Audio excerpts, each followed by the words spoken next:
Hey everyone, this is Jim with Evolution Powersports, and we're just going to give you a brief instruction on how to use our two-step launch control flash. There's a couple things you're going to need right off the bat. Number one is our launch switch. Okay, this is required for the kit, and if you have it, great. If you don't, you'll need to purchase that separately. The second thing is you'll need one of our high engagement primary clutch springs, because we set the launch RPM at around 22 to 2300, and that's sufficient to build 7 or 8 pounds of boost on a stock turbo at sea level.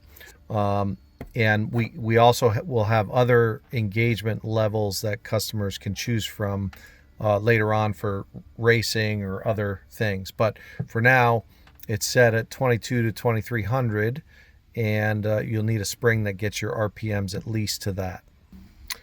A couple of basic things about launch control operation. So to engage it, the first thing you're going to do is you're going to switch your launch button to on.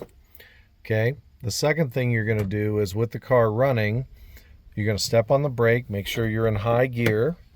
Okay. And then you go full throttle with the pedal. Okay. That will put you into staging mode.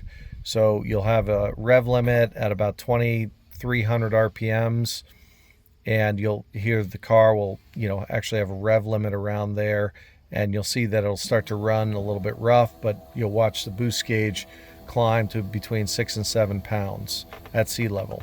When you let go of the brake, you'll still have your foot on the gas. It will come out of staging and will run normally at that point, but rather than the engine dealing with, no boost at all, you already have 7 pounds of boost when you let go of the brake. So the car will essentially launch very quickly.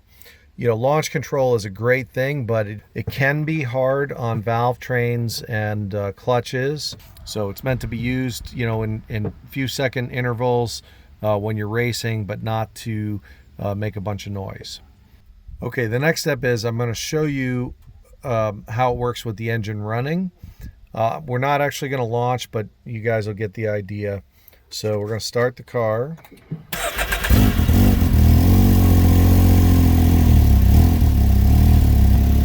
You'll see we have our air fuel and we have our boost gauge up. Okay, so now we're going to want to press the brake, step on the gas.